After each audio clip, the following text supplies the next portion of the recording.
Unboxing the glorious Model D 2 Pro. If you guys want to check this out, there's Amazon links below, but let's get inside of this and unbox it. For around $100, this seems like it could be a pretty dang good value, but we'll have to see. I do like that packaging right there, how it kind of blends together with the mouse itself. That's kind of cool. Pretty basic packaging. The mouse is in right here. We have some plastic over the skates to remove.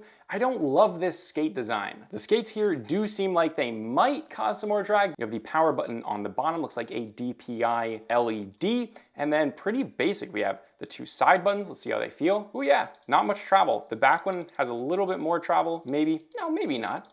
They seem pretty even, but a little bit more travel than my BenQ mouse, but still very, very good. The clicks, they do have a little bit more travel. You can see they do have a little bit more travel. The clicks are pretty instantaneous.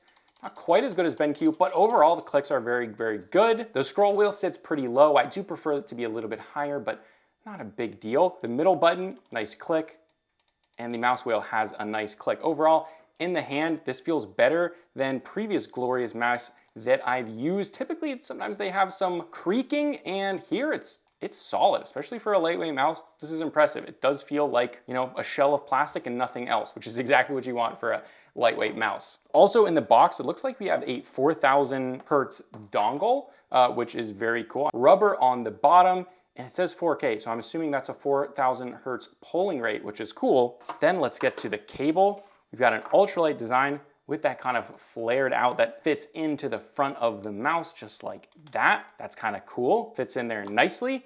And then obviously if we put this in, it doesn't fit in super well, I guess it's angled. So there's only one side you can put it in like that. Yeah, I guess that kind of looks cool. The cable honestly feels a little bit cheap. Like the plastic here just feels, I don't know, just not quite as nice as something from like either Pulsar, Razer, or Logitech. I don't know why this cable just feels, there's no glorious badge on this side, but there is on this side. And overall, it's a lightweight cable. It isn't quite as loose as some of the others in the competition. As you can see, it's still kind of holding its packaging, whereas some of them that are very, very light actually will just immediately free flow. So this one's a little bit stiffer. Also in the box, looks like we have some extra skates. If you do want more of a skate, more of a drag on the bottom, looks like those will go in kind of like that, which is cool. Then to finish it up, we have some paperwork and a glorious sticker. Again, if you want to check out this exact same product, there's Amazon links below for the US, UK, Canada, and international links. And if you want to check out my main channel with longer form content, you can check that out right here. But this is a consumer tech review high speed, and I'll see you guys in the next video.